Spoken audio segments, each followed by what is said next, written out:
deep beneath the shifting sands of Egypt, where ancient mysteries sleep alongside forgotten kings, one tomb remains the ultimate prize.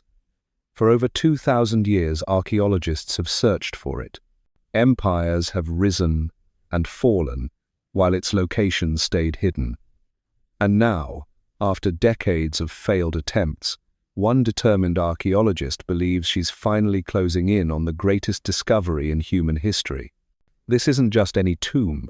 This is the final resting place of Cleopatra VII, the last pharaoh of Egypt, the woman who seduced Julius Caesar, captivated Mark Antony, and died by her own hand rather than submit to Roman rule. Her tomb holds secrets that could rewrite everything we thought we knew about ancient Egypt, about power, about one of history's most enigmatic rulers. But here's what makes this story absolutely incredible. The person leading this search isn't some dusty professor who's spent their entire career in Egypt.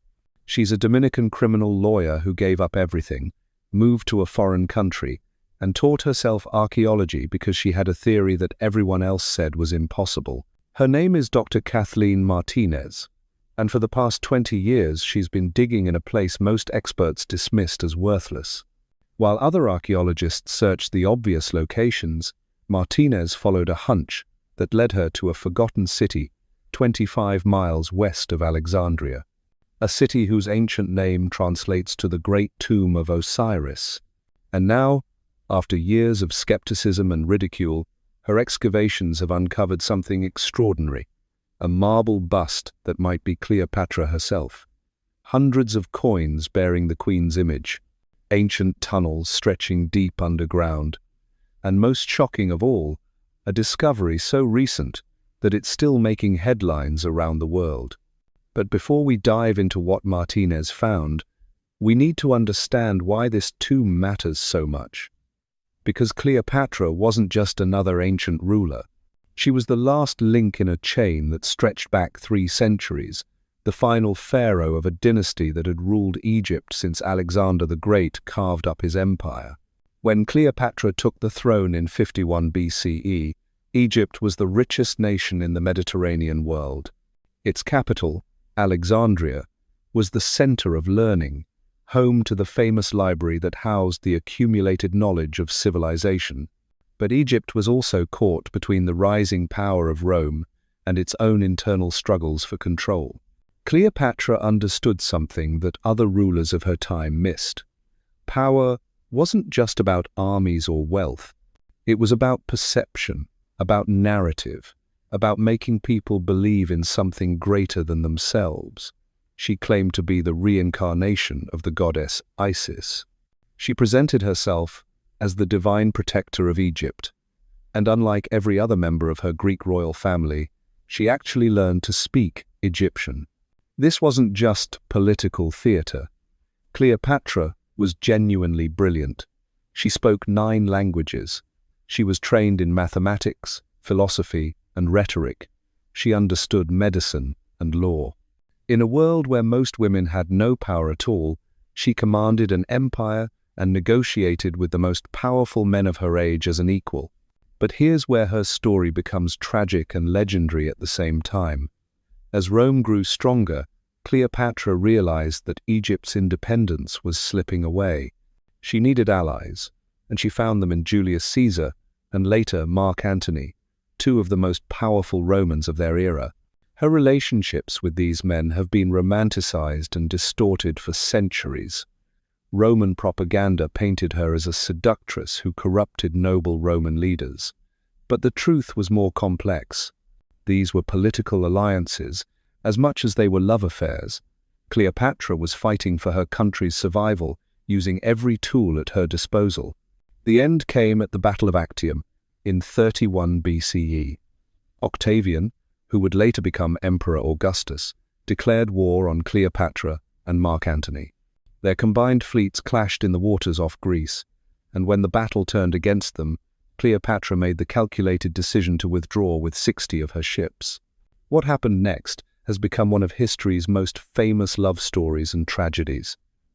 Antony followed Cleopatra back to Egypt, but Octavian's forces were close behind. As Alexandria fell, Antony received word that Cleopatra was dead. Devastated, he fell on his own sword. But the report was false. Cleopatra was alive, hiding in her mausoleum. When Antony was brought to her, dying, she held him as he breathed his last. Then, faced with the prospect of being paraded through Rome as Octavian's prize, she chose death on her own terms. The exact method remains debated, but the most famous version involves an asp, a poisonous serpent that was a symbol of divine royalty in Egypt. With Cleopatra's death, Egypt became a Roman province. The Ptolemaic dynasty that had ruled for 3 centuries was finished. Alexandria, once the greatest city in the Mediterranean, began its slow decline. And somewhere in the chaos of those final days, Cleopatra's body was hidden away in a tomb that has never been found. For 2 millennia, that tomb has remained one of archaeology's greatest mysteries. Most experts assumed it was somewhere in Alexandria, probably underwater now after earthquakes and tsunamis reshaped the coastline. Generations of archaeologists searched the obvious places and came up empty. But Kathleen Martinez had a different theory, and it all started with an argument. In 1990, Martinez was a successful criminal lawyer in the Dominican Republic. She came from an academic family. Her father owned an extensive library, and she had always been fascinated by ancient history. But when she got into a heated discussion about Cleopatra with her father and some friends, they dismissed the queen as historically insignificant. That argument changed Martinez's life. She threw herself into researching Cleopatra, reading everything she could find in multiple languages. And the more she learned, the more convinced she became that history had gotten Cleopatra wrong. This wasn't some shallow seductress. This was one of the most capable rulers of the ancient world, whose reputation had been destroyed by Roman propaganda that lasted for centuries. But Martinez's research led her to an even more startling conclusion. She became convinced that everyone was looking for Cleopatra's tomb in the wrong place. Here's her reasoning. Cleopatra believed she was the reincarnation of the goddess Isis. Mark Antony, her lover and political ally, represented Osiris in this divine partnership. According to Egyptian mythology, Osiris was murdered and his body was scattered, but Isis gathered the pieces and brought him back to life. When Cleopatra and Antony died, Martinez theorized, their deaths would have been seen as a reenactment of this ancient story. And just as Isis and Osiris were buried together in mythology, Cleopatra would have wanted to be buried with Antony in a place sacred to these gods. That place wasn't Alexandria. It was a city called Taposiris Magna, whose name literally means the Great Tomb of Osiris. Located 25 miles west of Alexandria, it had been largely ignored by archaeologists because it seemed too far from the capital. But Martinez saw something others had missed. Taposiris Magna wasn't just any religious site. It was built by Ptolemy II, Cleopatra's ancestor, specifically as a center for the worship of Isis and Osiris. If Cleopatra wanted to be buried as a goddess, this was where she would choose. In 2002, Martinez made her first trip to Egypt. She managed to meet with Zahi Hawass, then Egypt's most powerful archaeologist, and convinced him to let her visit Taposiris Magna. When she saw the site, perched on a ridge between the Mediterranean Sea and an ancient lake, she knew she had found what she was looking for. There was just one problem. Martinez wasn't an archaeologist. She was a lawyer with a theory and a passion for ancient history. But she was also determined, and she had something most academics lacked: the willingness to risk everything on a single bet. Martinez returned to the Dominican Republic and did something that would have seemed impossible to most people. She prepared a comprehensive archaeological proposal, secured backing from a university, and convinced the Egyptian government to grant her an excavation permit. This was the first time Egypt had ever issued such a license to a Latin American country. But here's where the story gets even more remarkable. Martinez didn't just talk about her theory. She put her money where her mouth was. She financed the first expedition herself, then many others that followed. In 2005, she made a decision that would have terrified most people. She left her successful law practice, moved to Egypt, and dedicated her life to archaeology. Imagine the courage that took. She was starting over in her late 30s, in a foreign country, in a field where she had no formal training, chasing a theory that most experts thought was wrong. Her family and friends thought she had lost her mind. But Martinez had something that all the skeptics lacked: absolute conviction. The early years were brutal. Digging in the Egyptian desert is backbreaking work under the best of circumstances. The site at Taposiris Magna had been largely untouched, which meant clearing away centuries of accumulated sand and debris before any real excavation could begin. Martinez worked alongside local laborers, learning archaeology through trial and error, making mistakes that would have embarrassed a first-year graduate student. But she kept finding things. Small things at first: pottery fragments, coins, pieces of statuary that suggested the site was more important than anyone had realized. Each discovery gave her more confidence that she was on the right track, even as the archaeological establishment remained skeptical. Then, in 2008, Martinez made her first major discovery. Her team uncovered a large cemetery with 27 tombs, some shaped like traditional sarcophagi, others consisting of staircases leading to burial chambers carved into the rock. The style and construction clearly dated to the Greco-Roman period, exactly when Cleopatra would have been buried. Inside these tombs, they found 10 mummies, 2 of them gilded with gold leaf. The presence of gold suggested these weren't ordinary burials. Someone with wealth and status had been interred here, someone important enough to deserve elaborate preparation for the afterlife.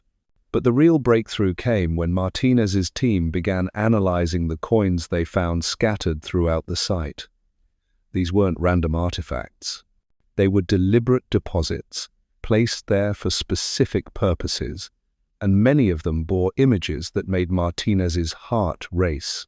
337 bronze and silver coins depicted Cleopatra's profile. Not artistic interpretations or later copies, but contemporary coins minted during her actual reign. These coins showed her official portrait, the way she wanted to be remembered by her subjects, and they were concentrated in areas around the temple, as if marking something significant. The coins told a story that went beyond mere economics. In the ancient world, placing coins in a burial context wasn't just about wealth. It was about identity, about ensuring the deceased could pay their way in the afterlife, about making a statement that would last for eternity. But Martinez was just getting started. As her excavations expanded, she began uncovering the remains of a massive temple complex dedicated to Isis and Osiris. This wasn't some small provincial shrine. The foundations revealed a structure of impressive scale, with ceremonial areas, storage chambers, and connecting corridors that suggested elaborate religious activities. The temple's location was particularly significant. Built on the Tenia Ridge, it commanded views of both the Mediterranean Sea and Lake Mariaut, which in ancient times was navigable and connected to the Nile. This positioning would have made it visible to ships approaching from the sea, a beacon for pilgrims coming to worship at one of Egypt's most sacred sites. Ancient sources described Taposiris Magna as a center for the festival of Khoiak, one of the most important religious celebrations in the Egyptian calendar. During this festival, the death and resurrection of Osiris were reenacted through elaborate ceremonies that drew worshippers from across the Mediterranean world. For Cleopatra, who had staked her legitimacy on being the living embodiment of Isis, this site would have held profound personal significance. It wasn't just a temple, it was the place where her divine identity was most perfectly expressed, where the mythology she had wrapped around herself came to life in ritual and ceremony. As Martinez dug deeper, literally and figuratively, she began to understand that Taposiris Magna wasn't just connected to Cleopatra's religious beliefs, it was integrated into her political strategy. The queen had spent her final years preparing for the possibility of defeat, making arrangements that would preserve her legacy even if she couldn't preserve her throne. The evidence suggested that Cleopatra had planned extensively for her death. She had stockpiled poison, tested different methods of suicide, and made detailed arrangements for her burial. These weren't the desperate actions of someone who had given up. They were the calculated preparations of a ruler who understood that how she died would be as important as how she lived. Martinez theorized that Cleopatra's final plan involved more than just avoiding capture by Octavian. She wanted to ensure that her death would be seen as a religious act, a transformation that would cement her status as a goddess in the minds of her people. And for that transformation to be complete, she needed to be buried in a place that would reinforce her divine claims. But proving this theory required more than coins and pottery. Martinez needed to find direct evidence of Cleopatra's presence at the site. She needed something that would convince the skeptics who still doubted her unconventional background and radical theories. That evidence was about to emerge from the most unexpected place imaginable. Deep beneath the temple, in tunnels that hadn't seen daylight for 2 millennia, Martinez was about to make discoveries that would change everything. Discoveries that would prove she had been right all along, and that would bring her face to face with the greatest archaeological mystery of all time. The tunnel system at Taposiris Magna turned out to be far more extensive than anyone had imagined. Using ground-penetrating radar and other advanced technologies, Martinez's team mapped a network of passages that stretched for kilometers in every direction. Some led toward the Mediterranean Sea, others connected to underground chambers that had never been explored. But it was one particular tunnel that captured everyone's attention. In November 2022, Martinez announced the discovery of a passage that defied all expectations. 6 nearly a mile underground, it was 1.5 feet tall, and stretching for Egyptian authorities called a geometric miracle. This wasn't some rough-hewn cave or natural formation. The tunnel had been carefully engineered, with precisely cut walls, and a design that suggested it had been intended for ceremonial purposes. Parts of it were submerged underwater, possibly due to earthquakes that had struck the region over the centuries, but the portions that remained accessible revealed craftsmanship that spoke of royal patronage. The tunnel's discovery sent shockwaves through the archaeological community. Here was physical evidence that Taposiris Magna had been far more important than anyone had realized. The engineering required to build such a structure would have been enormous, requiring resources that only someone with access to royal wealth could have commanded. But the tunnel was just the beginning.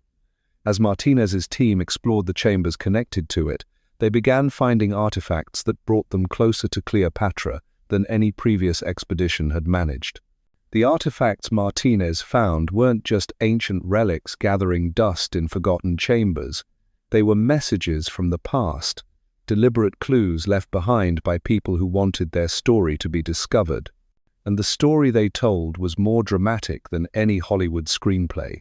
In December 2024, Martinez made an announcement that sent ripples through the archaeological world. Her team had uncovered a white marble bust of a young woman wearing a royal crown, along with a half-length statue of a king adorned with the traditional Nemes headdress of Egyptian pharaohs.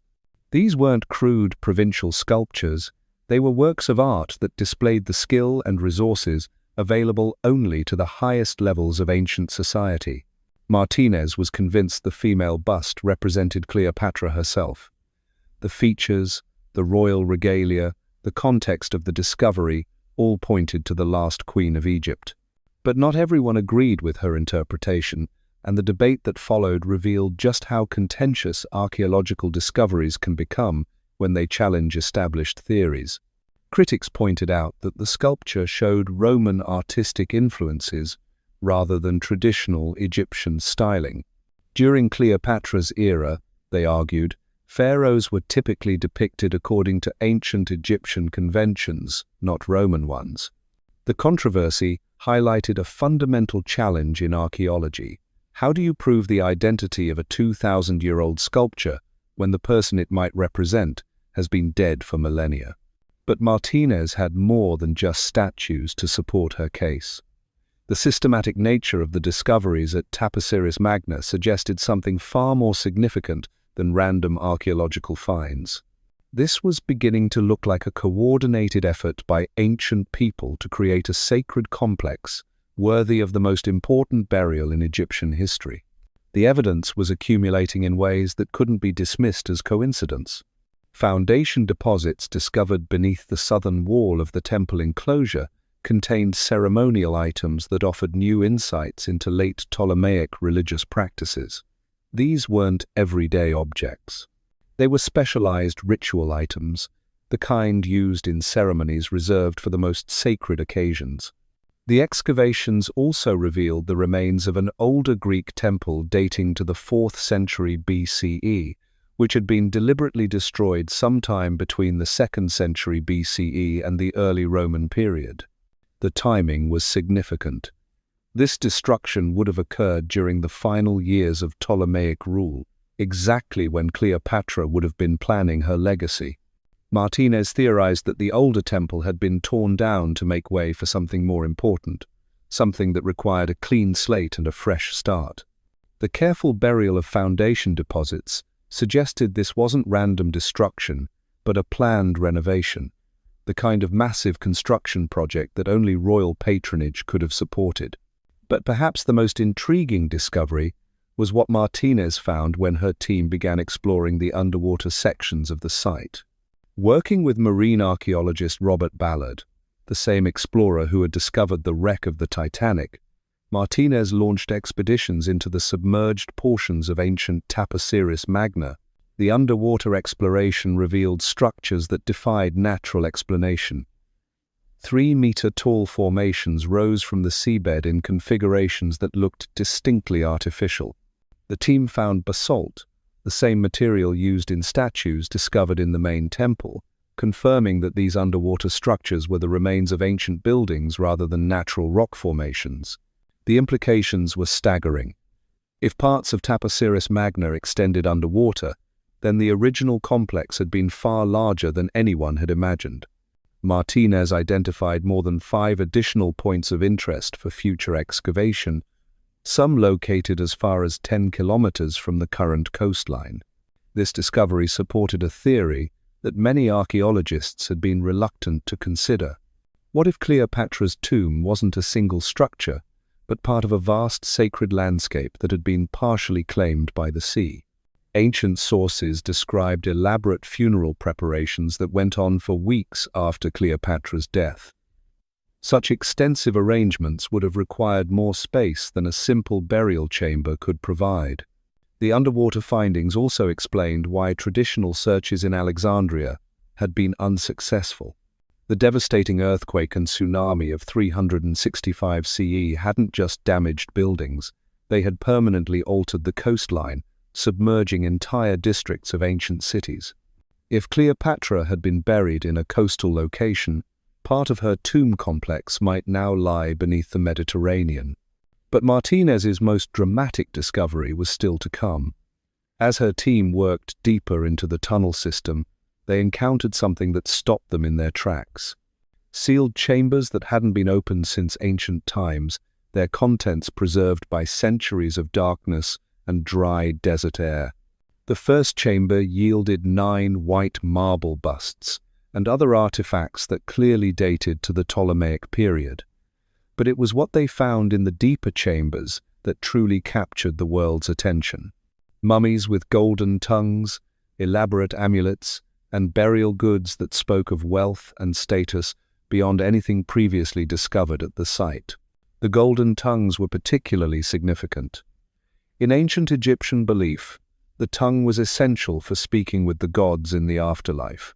Replacing the natural tongue with gold ensured that the deceased would be able to communicate with Osiris and other divine beings. This wasn't a common burial practice. It was reserved for individuals of the highest importance, people whose continued existence in the afterlife was considered crucial for the cosmic order. Martinez found herself facing a puzzle that went beyond simple archaeology. The evidence suggested that Taposiris Magna had been the site of burial preparations that were unprecedented in their scope and ambition. Someone had invested enormous resources in creating a sacred complex designed to ensure the successful transition of extremely important individuals from life to death to divine existence. The pattern of discoveries painted a picture of ancient people who had known they were running out of time. The hasty burial of foundation deposits, the careful placement of identifying coins, the elaborate underground preparations, all suggested a project undertaken under extreme pressure by people who knew their world was ending. But who were these people, and what had driven them to such extraordinary efforts? The answer, Martinez believed, lay in understanding the final months of Cleopatra's life, when the last pharaoh of Egypt was preparing for a confrontation that would determine not just her own fate, but the future of an entire civilization. As Octavian's forces closed in on Alexandria, Cleopatra would have known that her time was running short, but she also would have known that death wasn't necessarily the end of her story. In Egyptian belief, the manner of one's death and burial determined one's status in the afterlife. For a pharaoh who claimed to be the reincarnation of Isis, the goddess of magic and rebirth, death could actually be the ultimate transformation. Martinez theorized that Cleopatra's final strategy involved more than just avoiding capture. The queen had planned her death as a religious act, a sacrifice that would confirm her divine status and ensure her eternal power. But for this plan to succeed, she needed to be buried in a location that would reinforce her claims to godhood. The evidence from Taposiris Magna suggested that Cleopatra had been preparing this site for years before her death. The scale of the construction, the religious symbolism, the careful placement of identifying artifacts all pointed to a long-term project designed to create the perfect setting for a divine burial. But there was still one piece of the puzzle missing. Despite all the discoveries, all the evidence, all the careful analysis, Martinez still hadn't found the one thing that would prove her theory beyond doubt: Cleopatra herself. The search for the actual burial chamber continued, guided by ground-penetrating radar and other technologies that could peer beneath the surface without disturbing potentially fragile remains. Each new scan revealed additional chambers, more tunnels, further evidence of the site's complexity and importance. Martinez knew she was close. The artifacts, the architecture, the religious symbolism all pointed to the presence of someone extraordinary. Someone whose burial had required unprecedented preparation, whose death had been planned as carefully as any military campaign, whose final resting place had been designed to last for eternity. As her excavations continued, Martinez found herself racing against time in ways that echoed Cleopatra's own final days. Archaeological permits had time limits. Funding was always uncertain. Political situations could change, and with each passing season the pressure mounted to produce the definitive proof that would silence the skeptics once and for all. But Martinez had come too far to stop now. 20 years of her life, her entire career, her reputation in the archaeological community, all depended on what lay hidden in the deepest chambers beneath Taposiris Magna. And as her team prepared to open the most promising sealed chambers yet discovered, she knew she was about to face the moment that would either vindicate her theory or destroy it completely. The next phase of excavation would determine whether Kathleen Martinez, the criminal lawyer turned archaeologist, had made the greatest discovery in the history of Egyptology, or whether Cleopatra's final secret would remain buried forever in the shifting sands of Egypt. The chambers Martinez was about to enter represented more than just archaeological excavation. They were time capsules, sealed moments from history's most pivotal era, waiting to reveal secrets that could reshape our understanding of power, death, and divine transformation in the ancient world. But before Martinez could open those sealed chambers, she had to navigate a maze of modern challenges that would have tested even Cleopatra's diplomatic skills. The Egyptian government, while supportive of her work, required extensive documentation for every step of the excavation process. Each chamber had to be photographed, measured, and catalogued before anything could be removed. Teams of conservators stood ready to preserve any organic materials that might disintegrate upon exposure to air after 2 millennia of darkness. The international archaeological community watched with a mixture of excitement and skepticism. Some researchers questioned whether Martinez's discoveries truly pointed to Cleopatra, or whether she was seeing patterns that weren't really there. After all, the desire to find famous historical figures has led many archaeologists astray, causing them to interpret ordinary artifacts as extraordinary evidence. But Martinez had learned to trust her instincts.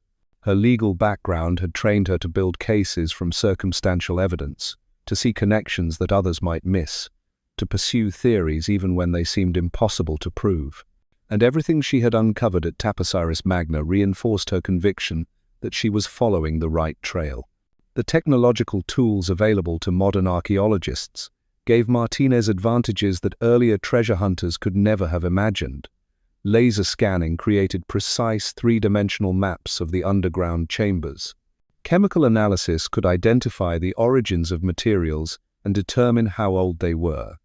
DNA testing might eventually reveal biological relationships between mummies found at different sites. But technology could only take the investigation so far. The final answers would come from careful observation, logical deduction, and the kind of intuitive understanding that separates great archaeologists from merely competent ones. Martinez had spent 2 decades developing that intuition, learning to read the landscape like a detective studying crime scenes. The deeper chambers contained evidence of burial practices that were both familiar and utterly unique. The golden tongues, the elaborate amulets, the careful positioning of artifacts, all followed Egyptian religious traditions, but the scale and complexity of the preparations suggested someone whose transition to the afterlife required unprecedented care and attention. Ancient Egyptian texts described the journey of the soul after death as a dangerous passage through the underworld, filled with challenges that could trap the unwary or unprepared. Pharaohs received elaborate burial goods to help them navigate these perils, but the artifacts Martinez discovered went beyond anything previously found in royal tombs. The mummies with golden tongues were accompanied by scrolls containing spells and incantations that weren't found in standard funerary texts. These appeared to be customized instructions, written specifically for individuals whose afterlife journey would be different from ordinary mortals. The language was cryptic, filled with references to divine transformation and eternal rule that suggested these weren't typical burial preparations. Martinez began to piece together a story that was both deeply personal and politically calculated. Cleopatra's final months hadn't been spent in despair or resignation. Instead, the queen had been orchestrating her own resurrection, planning a death that would become the foundation of her eternal power. The discovery of processional avenues leading from the main temple toward the Mediterranean revealed another layer of Cleopatra's strategy. These weren't just burial preparations. They were designed for public ceremonies, rituals that would have involved hundreds of participants and thousands of witnesses. Martinez theorized that Cleopatra had planned her funeral as the ultimate political statement. Rather than allowing Octavian to control her legacy, she would stage her own transformation from earthly queen to divine goddess, with Taposiris Magna serving as the sacred theatre for this final performance.